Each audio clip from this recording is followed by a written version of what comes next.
Welcome to the weekly market update. हाजिर हूँ आपके सामने आने वाले वीक के पूरे प्लान ऑफ एक्शन के साथ, जिन मार्केट्स में आप लोग एक्टिवली शॉर्ट टर्म ट्रेडिंग कर रहे हो। एक के हम प्राइस चार्ट पे जाते हैं और देखते हैं कि कमिंग वीक में किस मार्केट में हमने किस साइड पे ख़ुद को पोजीशन करना है। और आपको पता है प्रोफेशनल्स का अक्सर मैं आपको बताता हूँ तरीका भी ये होता है, क्योंकि क्रिप्टोज़ के अलावा मोस्टली मार्केट्स बंद होती हैं।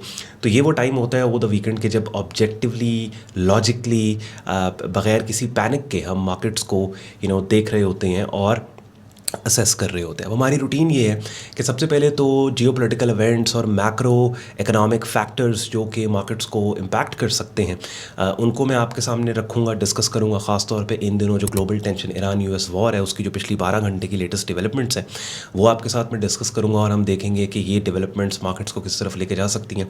उसके बाद फिर स्क्रीन शेयर करके I take you to forex factory, और वहाँ पर जो आने वाले हफ्ते में इकोनॉमिक इंपॉर्टेंट इंडिकेटर्स हैं जो मार्केट्स को इम्पैक्ट कर सकते हैं, उनको हम देखेंगे। और उसके बाद फिर एंड पे प्राइस चार्ट पे जाके हमने, क्योंकि ट्रेडिंग तो प्राइस चार्ट पे होनी है, ट्रेड हमने एंटर मार्केट में प्राइस चार्ट पे होना है, तो फिर हम प्राइस चार्ट्स पे डिफरेंट मार्केट्स के, खास तौर पे 5 मार्केट्स जिनको एक्टिवली मैं आपके लिए कवर कर रहा हूँ, एक एक के प्राइस चार्ट पे जाके हमने खुद को बाय या सेल साइड पे पोजीशन करना है। अब as price action trader still हमारा जो डिसीजन मैकेनिज़्म है, डिसीजन मेकिंग मैकेनिज़्म है, वो प्राइस चार्ट के ऊपर ही होता है। हम प्राइस चार्ट को प्रेफरेंस देते हैं, बिकॉज हमारा मानना ये है कि प्राइस चार्ट को जो इन्फॉर्मेशन है वो अभी हम तक नहीं पहुंची किसी भी मीडिया आउटलेट से। प्राइस चार्ट को हमसे ज़्यादा पता होता है, लेकिन इसका हरगिज़ ये मतलब नहीं है कि आपको ग्लोबल लेवल के ऊपर जो फैक्टर्स हैं जो मार्केट्स को इम्पैक्ट कर रहे हैं उनसे आप बेखबर हो, उनका आपको ना पता हो। मैं अक्सर आपको एक बंदे की मिसाल देता हूँ, रिचर्ड डेनिस, जो कि एक लेजेंडरी ट्रेडर है। उनसे किसी ने सवाल किया, बल्कि मार्केट विजिट्स जो जैक टी श्वेगर की सीरीज़ है उसमें सवाल किया जैक ने उनसे कि आपके ट्रेडिंग डिसीजंस में फंडामेंटल एनालिसिस का कितना कंट्रीब्यूशन होता है। तो आगे से उनका एक वर्ड में जवाब था 0, कि मैं फंडामेंटल एनालिसिस को नहीं देखता जब मैं अपने ट्रेडिंग। लेकिन इसका मतलब ये नहीं है कि उनको पता नहीं था कि दुनिया में क्या चल रहा है, इकोनॉमिक ग्लोबल इकोनॉमी में क्या चल रहा है। तो इट्स वेरी इंपॉर्टेंट कि एक ट्रेडर को इन्फॉर्म्ड होना चाहिए। I don't want you to be in a position कि जहाँ पे लेट्स से आप मुझे फॉलो करते हैं और प्राइस एक्शन ट्रेडिंग करते हो, even if you are successful in your trading, 4 बंदों में बैठ के आपसे अगर जियो पॉलिटिक्स की या ग्लोबल इकोनॉमिक्स की बात हो रही हो, वहाँ पे आप बिल्कुल ब्लैंक हो जाओ। दैट्स वाई मैंने रिसेंटली ये चीज़ स्टार्ट की कि अपनी वीडियोज़ में जहाँ पे मैं मार्केट्स की अपडेट्स आपके लिए लेके आता हूँ, पहले मैं उन फैक्टर्स के ऊपर बात करता हूँ कि जो मार्केट्स को इम्पैक्ट कर रहे हैं। चलें, without any further delay let's start the action. And पे जाने से पहले वीडियो के डिस्क्रिप्शन में बहुत से यूजफुल लिंक्स हैं, उनको भी आप चेक कर लीजिएगा। मेरी एक ऑनलाइन कम्युनिटी है जहाँ पे बिगिनर से एडवांस लेवल पे हमारा प्रीमियम ट्रेडिंग कोर्स आप करते हो। आप लाइव स्ट्रीम्स प्रीमियम कम्युनिटी में होते हैं, मार्केट अपडेट्स रेगुलर बेसिस पे टेक्स्ट फॉर्मेट में शेयर की जा रही होती हैं। जॉइनिंग प्रोसेस हमारी कम्युनिटी का वेबसाइट sayyedon.com पे दिया हुआ है, वेब लिंक डिस्क्रिप्शन में। और इसके अलावा और भी यूजफुल लिंक्स हैं, जैसे मेरी प्रेफर्ड प्लेटफॉर्म जहाँ से आप फंडेड ट्रेडर बन सकते हो, फंडेड अकाउंट ले सकते हो, उसका लिंक दिया हुआ है। मेरा रिकमेंडेड ब्रोकर, जहाँ पे एक ही ट्रेडिंग वॉलेट से आप different markets, forex, stocks, crypto, commodity markets में एक ही टाइम पे शॉर्ट टर्म ट्रेडिंग कर सकते हो। तो जाने से पहले वो सारे लिंक्स भी आप चेक कर लीजिएगा, हो सकता है आप में से कुछ लोगों के लिए वो लिंक्स यूज़फुल हों। अब सबसे पहले तो हम स्टार्ट करेंगे जो पिछले 12 घंटे के अंदर latest developments Iran US war में हुई हैं। ऑब्वियसली इस टाइम पे जो पूरी मार्केट्स का सेंटर है वो ऑयल मार्केट है, और ऑयल कंट्रोल कर रहा है बाकी मार्केट्स को भी। और उसमें फिर मैंने रीसेंट वीडियोस के अंदर पूरी एक चेन बना के आपको बताया कि अगर ऑयल की प्राइसेस एलिवेटेड लेवल्स के ऊपर रहती हैं या हायर प्राइसेस पे ऑयल ट्रेड होता है, तो इसका क्या मतलब होगा स्टॉक मार्केट के लिए, क्या मतलब होगा गोल्ड के लिए, क्या मतलब होगा बिटकॉइन के लिए। और मज़ीद अभी थोड़ी देर में मज़ीद हम डिस्कस एक दफ़ा फिर से कर लेते हैं। वॉल स्ट्रीट जर्नल रिपोर्ट कर रहा है जी, जिस चीज़ की एक्सपेक्टेशन थी, जिस चीज़ के बारे में पिछले 2-4 दिनों से मुख्तलिफ जगहों से आप सुन रहे थे कि अमेरिका फौजी भेजने वाला है मिडल ईस्ट के अंदर, तो वॉल स्ट्रीट जर्नल ने रिपोर्ट किया है। और हेडलाइन वॉल स्ट्रीट जर्नल की आज के पब्लिकेशन की रही है कि अमेरिका ने मिडल ईस्ट के अंदर अपना फौजी यूनिट 31st मरीन डिप्लॉय कर दिया है, भेज दिया है। और उनके मुताबिक, अमेरिकन के मुताबिक, कि प्रेसिडेंट ट्रंप को ये एक एज मिल गया है इस कॉन्फ्लिक्ट के अंदर फ़ौजों के ज़मीन पे उतरने से।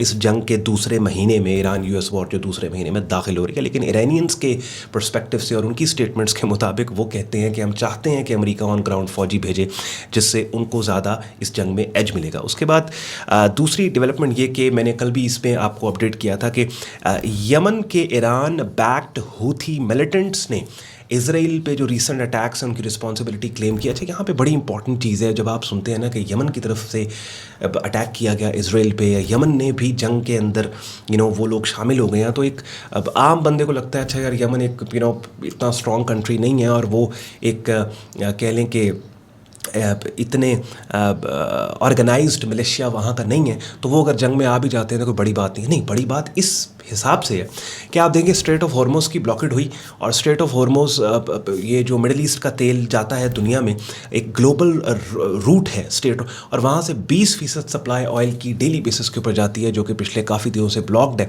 और ये भी कहा जाता है कि जी अगर एनालिस्ट ये बात करते हैं, मखोरे मैंने आपको बताया था ऑस्ट्रेलियन बेस्ड एक ग्लोबल फाइनेंशियल सर्विस फर्म है, उनका ये मानना है कि भाई अगर 10 दिन और ये स्ट्रेट बंद रहता है स्ट्रेट ऑफ हॉर्मोज, तो 400 मिलियन बैरल की शॉर्टेज ग्लोबल सप्लाई में जाती है, जो कि बहुत बड़ी शॉर्टेज है।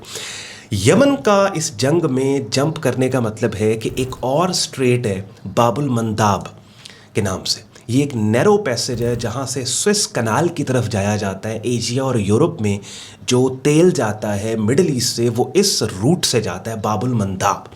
अब यमन का जंग में जंप करने का मतलब ये है कि ये जो बाबुल मंदाब है, ये भी आने वाले दिनों में अगर वॉर एस्केलेट करती है तो ये बंद हो सकता है। तो आप देखें स्ट्रेट ऑफ हॉर्मोज की ब्लॉकेट के ऊपर अगर ऑयल $100 प्लस ट्रेड हो रहा है, तो बाबुल मंदाब भी अगर ब्लॉक कर दिया जाता है तो ऑयल प्राइसेस आप अंदाज़ा लगा सकते हैं कहाँ से कहाँ जा सकती हैं। अभी ये फिलहाल डेवलपमेंट्स आप सुनते चले जाओ और उसके बाद सारी चीज़ों को हम लिंक करेंगे मार्केट्स के साथ।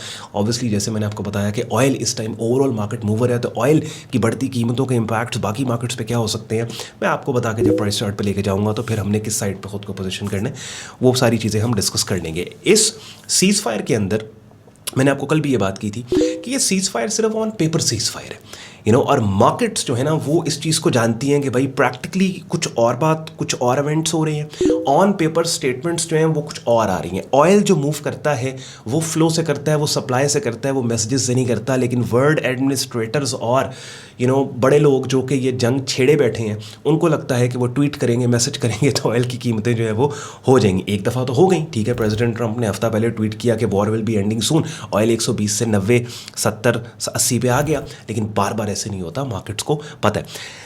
हफ्ते वाला दिन, अब ये सीज़ फायर की बात हो रही है कि प्रेसिडेंट ट्रंप ने थर्सडे नाइट को अनाउंस किया कि जी ये जो सीज़ फायर है इसको हम एक्सटेंड कर रहे हैं 6 अप्रैल तक। 6 अप्रैल तक सीज़ फायर की ऑफिशियल एक्सटेंशन की बात हुई। और फिर सैटरडे वाले दिन ईरान में जब से जंग शुरू हुई है, one of the deadliest day कहा जा रहा है ह्यूमन राइट एक्टिविस्ट्स, ये बात कि वो हफ्ते वाला दिन रहा जहाँ पे 24 ह्यूमन राइट एक्टिविस्ट्स जो हैं वो मारे गए। तो ये सारी चीज़ें वॉल स्ट्रीट जर्नल रिपोर्ट कर रहे हैं। और उसके बाद फिर यूएस की तरफ से स्टेटमेंट्स के जी हमने 11,000 टारगेट्स को साइट्स टारगेट की हैं ईरान की। उसके बाद फिर बैरेंस की बड़ी इंटरेस्टिंग रिपोर्ट है। अब ये एक ऐसी रिपोर्ट है, बैरेंस जो एक बहुत बड़ा फाइनेंशियल पब्लिकेशन है, उसकी रिपोर्ट के मुताबिक कि अगर जंग ख़त्म भी हो जाती है ना, तो फिर भी ऑयल की बढ़ती कीमतों के जो आफ्टर इफेक्ट्स हैं वो महीनों तक मार्केट्स में रह सकते हैं। इसका मतलब ये है कि लेट्स से आप अगर सुनते हैं अगले हफ्ते या 10 दिन बाद कि भाई जंग ख़त्म हो गई है, तो दैट डजंट मीन कि अब मार्केट्स टोटली रिवर्स कर जाएंगी, बिकॉज मार्केट्स प्रैक्टिकलिटी पे काम कर रही हैं ना। ट्रेडर इन्वेस्टर जो मार्केट में काम करने वाले, बैंक्स, इंस्टीट्यूशंस, वो उनको पता है कि ऑन ग्राउंड रियलिटी के। बैलेंस रिपोर्ट करता ये है कि शेख नाफा अल साहबा, ये CEO हैं कुवैत पेट्रोलियम कॉरपोरेशन के, ये बात करते हैं कि it will take us and everybody else in the Gulf a few months to reach our full production capacity. यानी हमें काफ़ी महीने लग जाएंगे अपनी पूरी ऑयल प्रोडक्शन कैपेसिटी पे वापस आते आते, बिकॉज कुएँ बंद हो गए हैं। वेल्स जो हैं वो जो एनर्जी इंफ्रास्ट्रक्चर है वो इस जंग में जो हुआ है, डिस्ट्रक्शन हुई है, उसके नतीजे में वो अफेक्ट हुआ है। और वापस से पूरी कैपेसिटी पे उस इंफ्रास्ट्रक्चर को रीबिल्ड करके ऑयल प्रोडक्शन की कैपेसिटी पे वापस आने के लिए काफ़ी महीने में लग जाएंगे। और इसके बाद फिर एग्जीक्यूटिव्स लाइक शेवरॉन कॉरपोरेशन के CEO भी, बैरेंस कहता है, यही बात कर रहे हैं कि अगर ये जंग ख़त्म भी हो जाती है ना, कॉन्फ्लिक्ट अब लेट से आने वाले दिनों में, 10 दिनों में, एक हफ्ते में आप न्यूज़ सुनते हैं कि ख़त्म हो गए, उसके बावजूद ऑयल प्राइसेस एलिवेटेड लेवल्स के ऊपर रहेंगी और काफ़ी टाइम लग जाएगा वापस फुल प्रोडक्शन पे, बिकॉज ऑब्वियसली मार्केट में डिमांड तो ऑयल की बढ़ती जा रही है ना, वहीं पे है। तो प्रोडक्शन कट्स अगर हैं या प्रोडक्शन अगर रिड्यूस्ड है ऑयल की, और उनके मुताबिक के एनालिस्ट्स का मानना ये है कि more than 6 million barrels worth of oil production per day has already been shut in gulf countries. 6 million barrel का जो प्रोडक्शन कट है वो इस जंग के नतीजे में और एनर्जी इंफ्रास्ट्रक्चर के डिस्ट्रक्शन के नतीजे में ऑलरेडी इन प्लेस है। ऑलरेडी वहाँ पे ये इतने कट्स हो चुके हैं। तो ऑब्वियसली आहिस्ता आहिस्ता फिर ये प्रोडक्शन जंग के खात्मे के बाद अगर बढ़ेगी तो फिर हम उसके बाद फिर मार्केट वॉच ने एक बड़ी इंपॉर्टेंट मार्केट वॉच की रिपोर्ट, वो कहते हैं कि हम इस जंग के नतीजे में ये बात सुनते हैं कि अच्छा यार अभी ऑयल की स्ट्रेट ऑफ हॉर्मुज़ बंद है, या बाबल मंदेब जो एक और स्ट्रेट पैसेज है अगर वो भी बंद हो जाता है तो ऑयल की ना सिर्फ प्राइस ऊपर जाएगी बल्कि ऑयल शॉर्टेजेस का भी खदशा है। ऑब्वियसली बाज़ मुल्क हैं जहाँ पे ऑयल को लेके इमरजेंसी नाफिज हो चुकी, जैसे फ़िलिपींस के अंदर वहाँ पे नेशनल इमरजेंसी नाफिज है। पाकिस्तान के केस में थोड़ा डिफरेंट है बिकॉज आपने रिसेंट न्यूज़ सुनी कि ईरान पाकिस्तानी टैंकर्स को आने दे रहा है, दैट्स वाई पाकिस्तान में सप्लाई का इशू बीच में थोड़ा पड़ा था। पेट्रोल स्टेशन तो पाकिस्तान में उन्होंने लिमिटेड फ्यूल देना कुछ दिन के लिए, कुछ दिन दिया, उसके बाद फिर सप्लाई यहाँ पे इतना इशू नहीं है। लेकिन बहुत से मुल्क हैं जहाँ पे ये नेशनल इमरजेंसी फ्यूल को लेके आ गई है। तो वो कहते हैं कि it's not limited, MarketWatch ये कहते हैं कि it is not limited to just oil.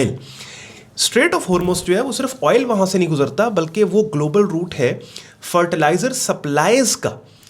और अगर फर्टिलाइज़र सप्लाईज़ जो हैं वो उनकी शॉर्टेज होती है प्लांटिंग सेशन से पहले, और उसके अलावा फिर एक crucial component of semiconductor industry के लिए है इनके जो हीलियम, वो वहाँ से गुजरता है। तो फूड शॉर्टेजेस की भी एक्सपेक्टेशन हो सकती है। और उसके बाद आपने खबर सुनी क्योंकि एनर्जी इंफ्रास्ट्रक्चर वो जो कतर के अंदर हमले हुए वहाँ पे, उसमें जो इनकी गैस फील्ड्स हैं, तो एक्सपेक्ट की भी न्यूज़ आ रही थी कि पाकिस्तान में 15 अप्रैल के बाद LNG मिलना हो सकता है मुश्किल हो जाए, तो वो भी यही बात कर रहे हैं। उसके बाद एंगी गिल्दिया जो global head oil and gas sector जो ये सेक्शन KPMG के, उन्होंने भी यही कहा कि भाई जो इसमें ये जो नेचुरल गैस इंफ्रास्ट्रक्चर है या ऑयल इंफ्रास्ट्रक्चर है, ये काफ़ी महीने लग जाएंगे वापस प्रोडक्शन आते आते, और फिर अगर जंग बंद भी होती है तो फिर भी ये मामला। अब ये सारे जो इवेंट्स हैं, ये जितनी चीज़ें मैंने आपसे डिस्कस की हैं अभी आपको बताई हैं, वॉल स्ट्रीट जर्नल जो रिपोर्ट किया, बैरल्स जो रिपोर्ट किया, मार्केट वॉच ने रिपोर्ट किया, अभी मैं जा रहा हूँ स्क्रीन शेयर कर रहा हूँ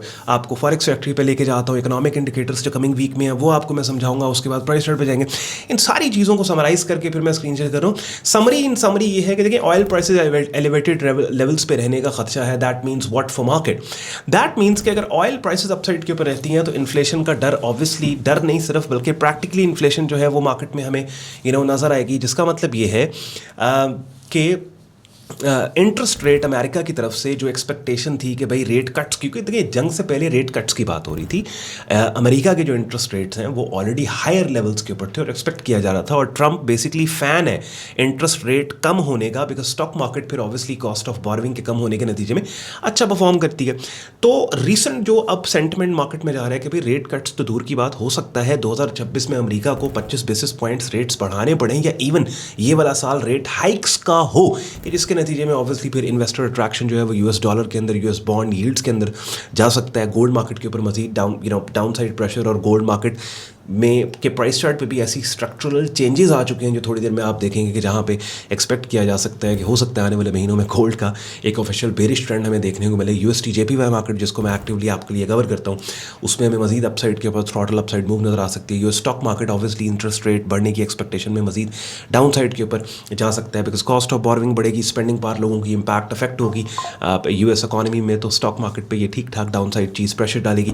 बिटकॉइन मार्केट हमें कन्फ्यूज लग रही है बिकॉज इस तरह की सिचुएशन के अंदर बिटकॉइन जहाँ पे पिछले 6 महीने के अंदर अक्टूबर 2025 से अब तक बिटकॉइन ने 50% वैल्यू को अपनी लूज़ किया, तो इन्वेस्टर्स और ट्रेडर्स अब इन्वेस्टर्स इसको स्टोर ऑफ वैल्यू भी कंसिडर नहीं कर रहे और रिस्की एसेट के तौर पे बिटकॉइन काम कर रहा है। दैट्स वाई आपको जब से ये इश्यूज आ रहे हैं, बिटकॉइन आपको एक इन डिसीजन बिटकॉइन में एक रेंज बाउंड मार्केट बिटकॉइन आपको नजर आ रही है, जो मजीद प्राइस चार्ट पर जाके भी थोड़ी देर में आपको उसकी बेहतर क्लैरिटी हो जाएगी।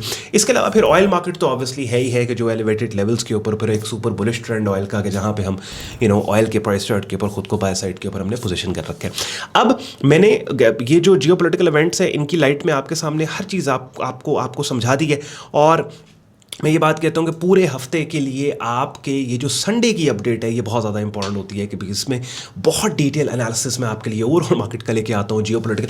और इट्स नॉट जस्ट अबाउट, मैं एक बात कहूँगा कि this analysis is not just important for traders. एक बंदा लेट्स सपोज वो ट्रेडिंग नहीं कर रहा ना, अब तक का जो पार्ट वीडियो का था वो उसके लिए बहुत इंपॉर्टेंट था, बिकॉज अगर वो ट्रेडिंग नहीं भी कर रहा तो in the light of geopolitical events और जो मैक्रो लेवल के ऊपर चल रहे हैं मामलात, उसमें वो एटलीस्ट अपने पर्सनल फाइनेंसिस को लेकर तैयारी कर सकता है। जैसे मैंने अभी आपको बोला कि भाई ऑयल महंगा हो सकता है, ये हो रहा है, वो हो रहा है, तो उसको पता है कि उसने किस, क्योंकि इसके इम्पैक्ट्स इफेक्ट्स उसकी ज़िंदगी में आएंगे, पाकिस्तान में भी तो आ रहे हैं ना, आने वाले दिनों में भी आएंगे। गवर्नमेंट ने पहले कहा कि भी $544 तो फेयर प्राइस पेट्रोल की है, कब तक इसको सब्सिडी दे के ये होल्ड करेंगे? ये जो आपको अभी तेल पेट्रोल में ना 321 पे, ये सब्सिडी दी है गवर्नमेंट ने, दैट्स वाई। अदरवाइज ऑयल की प्राइस पाकिस्तान में 544 है, 544 होनी चाहिए। बहरहाल चलते हैं प्राइस ये फॉरेक्स फैक्ट्री के ऊपर।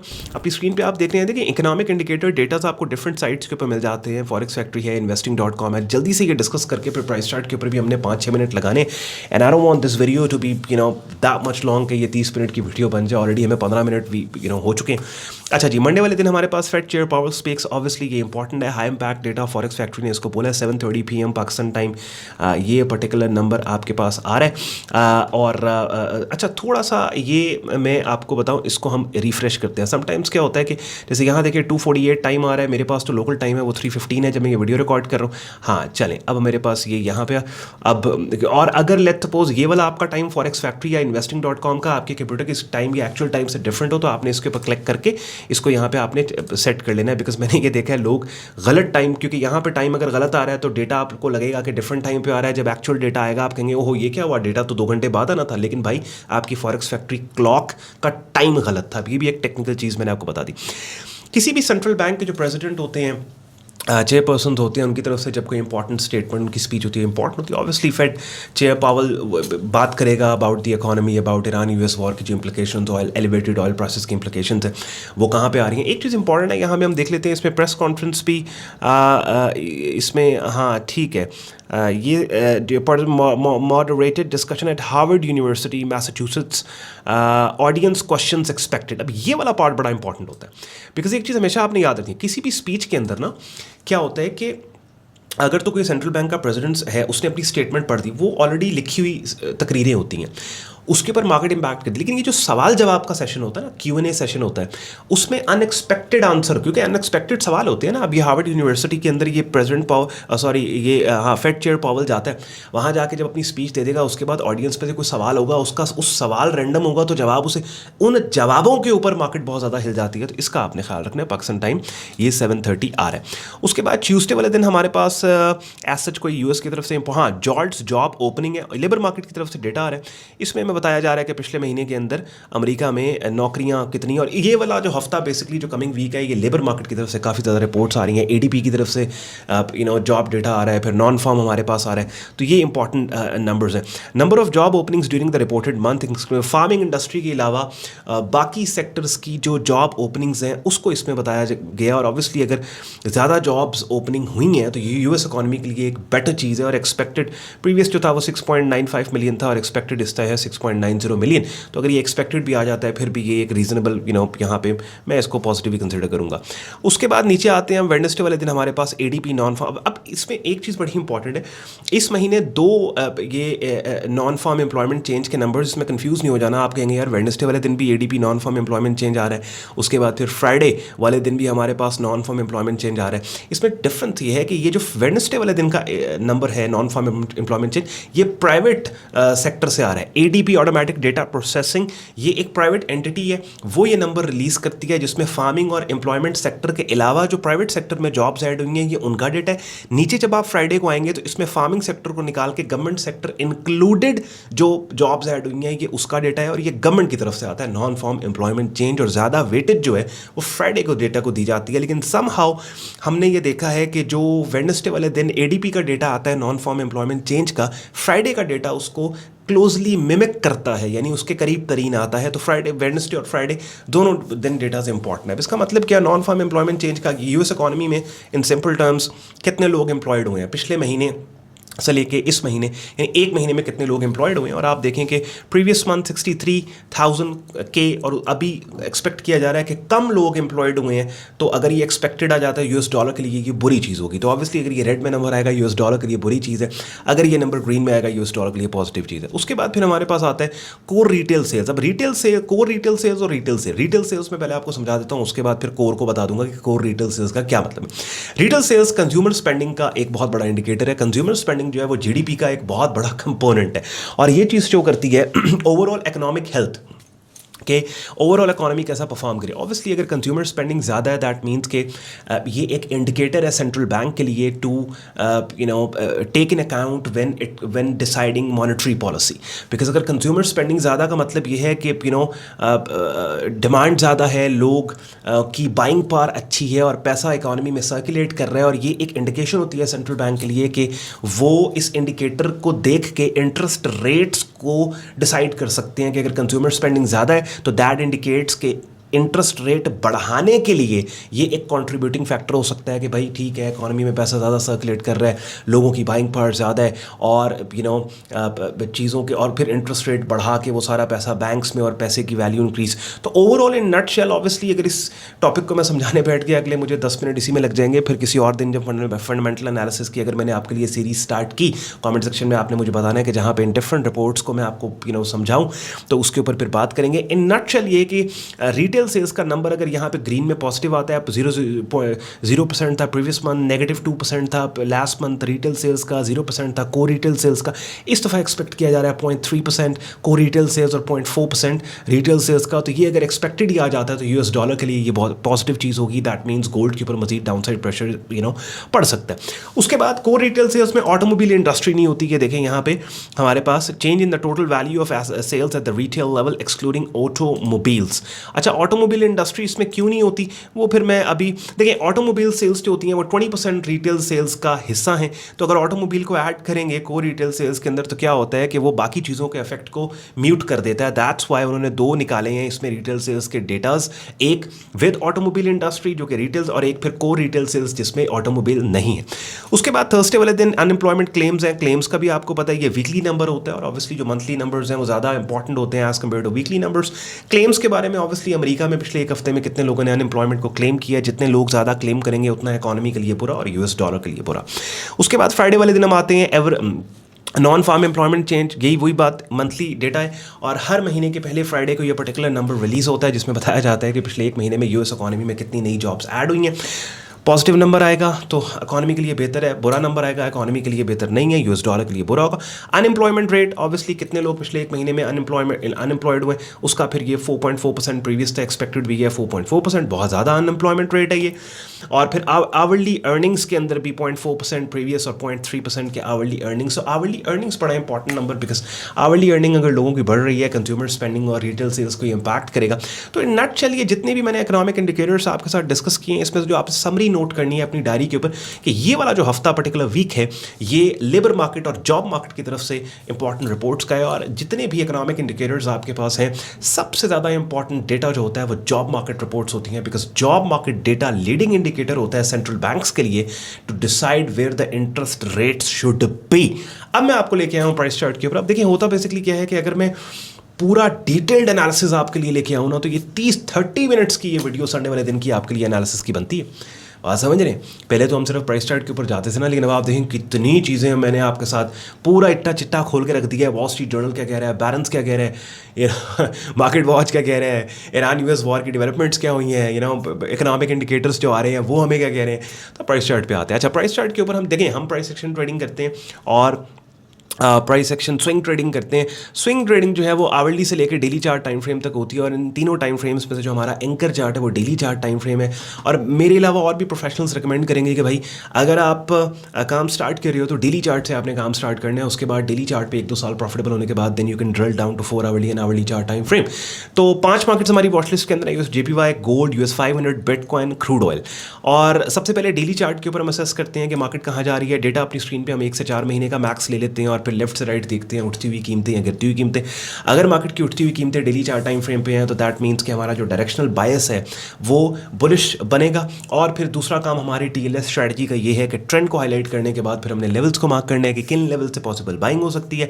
और फिर तीसरा काम हमारा सेटअप सिग्नल्स है, वो कैंडल्स की शक्लें जिनको हम as a price action setup signals consider करते हैं, उनके ऊपर फिर हम काम करते हैं। अब ये जो प्राइस चार्ट की टेक्निकलिटीज़ हैं, खासतौर पर जो प्राइस एक्शन ट्रेडिंग है, वो अपनी स्क्रीन पर यहाँ पर आप मेरा यूट्यूब चैनल देख रहे हैं जहाँ पे प्लेलिस्ट के टैब में आपने सिंपली जाना है और ट्रेडिंग कोर्स के नाम से जो प्लेलिस्ट पड़ी है जिसमें आप तकरीबन 81 वीडियोस पड़ी हैं। इन वीडियोस में मैंने डिटेल में आपको बता दी है कि प्राइस एक्शन ट्रेडिंग क्या है और ये जितनी कॉन्सेप्ट्स और चीज़ें और टेक्निक्स में भी यूज़ करके आपको मार्केट की अपडेट दे के आपको पोजीशन करवाऊंगा, सब चीज़ें बिगिनर लेवल पे वहाँ पे उस प्लेलिस्ट के अंदर मैंने आपको सिखा समझा दी हैं। डेली की एक वीडियो भी अगर आप करते हो काफ़ी हद तक आपको मार्केट्स का पता लग जाएगा। और इसके अलावा फिर बिगिनर एडवांस लेवल पे अगर आपने काम को सीखना है उसके लिए वीडियो के स्टार्ट में मैंने आपको बोल दिया कि हमारी प्रीमियम कम्युनिटी का हिस्सा बन के आप वहाँ पे काम को सीख समझ सकते हैं। अब हम स्टार्ट कर रहे हैं ये प्राइस चार्ट पे। तो जल्दी से मैं आपके लिए लेवल्स मार्क करूंगा। देखें बुलिश ट्रेंडिंग मार्केट है और इस बुलिश ट्रेंडिंग मार्केट के अंदर हमने या ब्रेकआउट के ऊपर एंट्री लेनी है या फिर हमने पुल बैक पे एंट्री लेनी है। लेवल्स मैंने मार्क कर दिया प्राइस चार्ट का, आपको स्क्रीनशॉट ले लो। ये वो लेवल था जिसका मैं लास्ट वीक बोल रहा था कि भाई इस लेवल के ब्रेकआउट के ऊपर हम एंटर हो सकते हैं। 4 आवर्ली चार्ट टाइम फ्रेम पे यहाँ पे देखो मल्टीपल इनसाइड बार पैटर्न बना और इसके ब्रेकआउट को ट्रेड किया जा सकता था और उसके बाद ये इनसाइड बार पैटर्न बना जिसके ब्रेकआउट को ट्रेड किया जा सकता था। और उसके बाद फिर अगर पुल बैक एंट्रीज आपने लेनी है तो उसके लिए फिर लोअर लेवल्स हैं और ये वाला लेवल जो पहले रेजिस्टेंस था ब्रेकआउट के बाद सपोर्ट बन गया। इसी लेवल पे कीमतों के पुल बैक के बाद अगर कोई ऐसी कैंडल की शक्ल जो कीमतों के उठने का क्लू दे, पुल बैक सेटअप सिग्नल, उसके ऊपर पुल बैक के ऊपर भी यहाँ पे एंट्री ली जा सकती है। Then we go to hourly chart time frame और 4 आवर्ली भी। आई थिंक 4 आवर्ली के ऊपर फिलहाल स्टिक रहना चाहिए बिकॉज मुझे यहाँ पे अच्छा एनवायरमेंट मिल रहा है। उसके बाद आते हैं हम गोल्ड मार्केट के ऊपर। गोल्ड मार्केट इस टाइम कंफ्यूज्ड है बिकॉज जैसे मैंने आपको कहा फंडामेंटल एस्पेक्ट्स इसके ट्रेडर्स इस टाइम कंफ्यूज्ड हैं और स्ट्रक्चरल चेंजेस जो मैं आपको वीडियो में कह रहा था कि गोल्ड के प्राइस चार्ट पे हमें नजर आ रही हैं जो कि गोल्ड के ट्रेंड शिफ्ट के हमें क्लू दे रही हैं कि आप देखिए बहुत अरसे के बाद ऐसा स्ट्रक्चर बन रहा है जहां पे लो पिछले लो से नीचे है, हाई पिछले हाई से नीचे है। अब अगर ये वाला पर्टिकुलर एरिया जो कि $4100 का बनता है, मार्केट इसको डाउन साइड पे ब्रेक करेगी तो ये वो पॉइंट होगा जहां पे ऑफिशियली गोल्ड मार्केट का बेरिश ट्रेंड कंफर्म हो जाएगा। तो फिलहाल गोल्ड मार्केट पे मैं साइड लाइंस पे रहूंगा और आपको पता है ट्यूसडे वाले दिन गोल्ड की लेटेस्ट अपडेट में लेके आता हूं तो मजीद गोल्ड मार्केट के ऊपर बात मैं ट्यूसडे वाले दिन आपसे करूंगा। फिलहाल गोल्ड मार्केट में साइड लाइंस के ऊपर आपने बैठना है। स्टॉक मार्केट जैसा कि आपने देखा प्रेसिडेंट ट्रम्प जितनी मर्जी ट्वीट करके मार्केट्स को स्टेबल करने की ट्राई करें, मार्केट्स को पता है कि ऑन ग्राउंड रियलिटी क्या है। स्टॉक मार्केट ने बहुत बड़ा कलैप्स डाउन साइड पे, we are sellers in this market. US 500 में ये वो लेवल है सपोर्ट एरिया जो रिसेंटली अभी कलैप्स हुआ, इसी सपोर्ट एरिया जो कि अब रेजिस्टेंस बन चुका है। इसके पुल बैक के ऊपर अगर कोई अच्छा सेलिंग सेटअप सिग्नल आता है उसके ऊपर डाउन साइड के ऊपर हम काम करेंगे। इसके ऊपर भी फिर कल मंडे बिटकॉइन की वीडियो मैंने आपके लिए लेके आनी है, लेकिन इसके ऊपर फिर जो भी डेवलपमेंट होगी I will talk about it. फिलहाल there is no point 4 hourly का इसके आवरली चार्ट पे जाने का बिकॉज मैंने आपके लिए मेजर एरिया सेल जोन आपको हाईलाइट करके दे दिया है कि भैया ये वो सेल जोन है कि जिसके ऊपर काम हो सकता है। उसके बाद आएंगे बिटकॉइन मार्केट। बिटकॉइन की बाय द वे कल के दिन में डिटेल्ड एनालिसिस की वीडियो मंडे वाले दिन मैं आपके लिए लेके आ रहा हूं, लेकिन फिर प्राइस चार्ट को देखते हुए मैं आपको बता दूं कि बहुत प्यारा एनवायरमेंट बिटकॉइन का ट्रेंड को देखते हुए मार्केट के और इस टाइम पे जो फंडामेंटल्स हैं उनको देखते हुए we are sellers in this market. हाँ, अब ये मार्केट रेंज बाउंड है। रेंजेस आपको पता है आइडियली ब्रेकआउट ट्रेडिंग के लिए यूज़ होती हैं। तो सेल कहाँ से करना है, या तो ये $59,000-$60,000 के एरिया पे कीमतों के पुल बैक के आने के बाद ये वो लेवल है जिसके ब्रेकडाउन को सेल करेंगे सेल स्टॉप के साथ। यहाँ पे एक और सपोर्ट एरिया में लगा दूँ ये वाला, तो ये तकरीबन एरिया बन जाता है आपके पास 60,000 से लेकर 62 का। या तो इस जोन के अंदर इसके ब्रेकडाउन को सेल करेंगे, एक्सपेक्ट करेंगे कि ट्रेंड की डायरेक्शन में रेंज डाउन साइड पे ब्रेक हो, या फिर डीपर पुल बैक के बाद ये वो रेजिस्टेंस एरिया है कि जिस रेजिस्टेंस एरिया पे कीमतों के जाने के बाद ऐसी कैंडल की शक्ल जो कीमतों के गिरने का क्लू दे, उसके बाद सेलिंग सेटअप सिग्नल के बाद यहाँ पे काम हो सकता है। तो दोनों कंडीशंस में we are sellers in this market, we are not buyer in this market.